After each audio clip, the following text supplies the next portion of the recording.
warahmatullahi wabarakatuh. Saya atas nama Reski dari kelas Manajemen A2.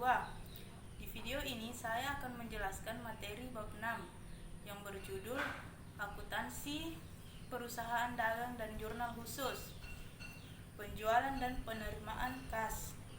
Perusahaan dagang adalah perusahaan yang memiliki kegiatan utama membeli dan menjual barang dagang kepada pelanggan. Salah satu bentuk perusahaan dagang yang sering ditemukan ialah toko dan pasar swalayan. Adapun transaksi penjualan. Transaksi penjualan terdiri dari 3. Yang pertama, penjualan bruto atau gross sale, yang terdiri dari penjualan secara tunai dan penjualan secara kredit atau tidak tunai. Yang kedua, penjualan bruto ini akan dikurangi dengan retur penjualan dan potongan penjualan untuk memperoleh penjualan neto. Yang ketiga, penjualan dicatat dengan: yang pertama, mendebit akun piutang usaha jika pelanggan membeli secara kredit dan kas jika membeli secara tunai. Yang kedua, mengkredit akun penjualan.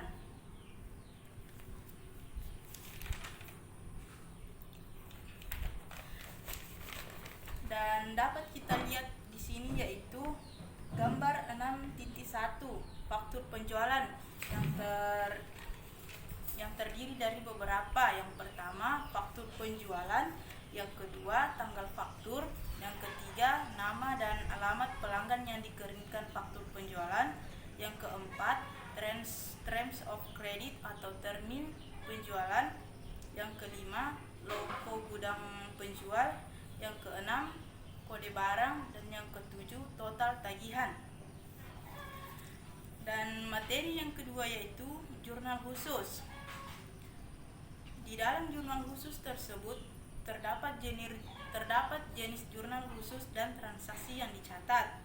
Dalam jenis jurnal khusus, yang pertama, jurnal penjualan, jurnal penerimaan kas, jurnal pembelian, dan jurnal penerimaan kas.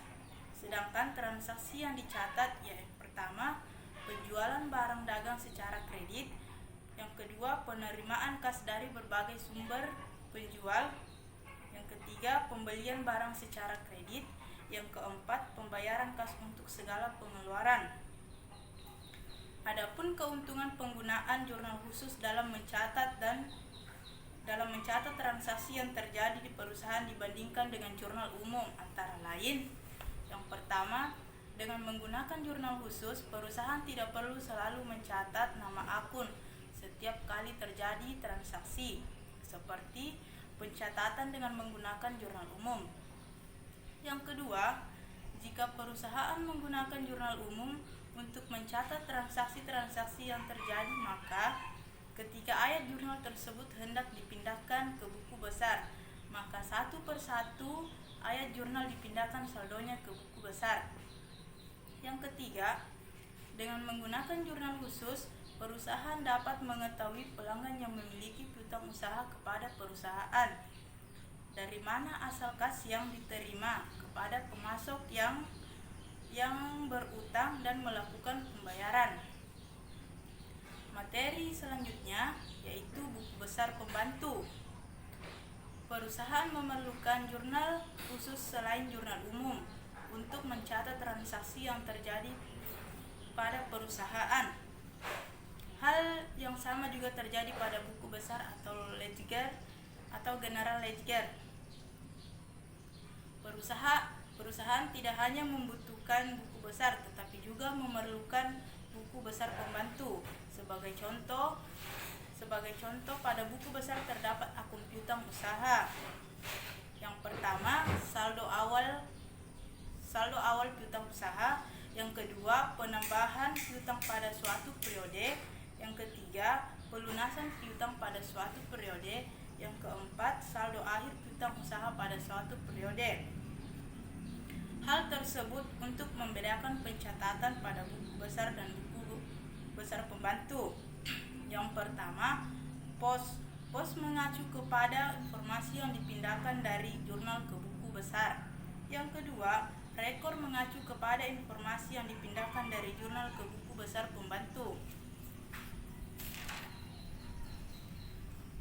Dan di dalam buku besar pembantu terdapat jenis-jenis buku besar pembantu. Yang pertama, buku besar pembantu piutang usaha dan buku besar pembantu utang usaha.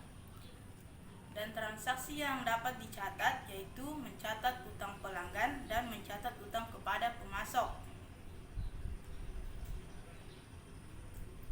Adapun transaksi yang dicatat pada jurnal khusus, penerimaan transaksi yang terkait siklus penjualan dan penerimaan kas, yaitu penjualan barang dan jasa dicatat pada jurnal penjualan. Yang kedua, penerimaan kas dicatat pada jurnal penerimaan. Dan perlu kita ketahui juga apa itu memo kredit. Memo kredit atau kredit memorandum adalah dokumen yang digunakan perusahaan untuk mencatat adanya retur penjualan barang dagang dari pembeli. Memo kredit menginformasikan kepada pelanggan bahwa saldo piutang usaha telah dikurangi atau dikreditkan senilai harga barang yang dikembalikan. Saya sampaikan, jika ada kesalahan kata mohon dimaafkan. Wabillahi taufiq wal hidayah. Wassalamualaikum warahmatullahi wabarakatuh.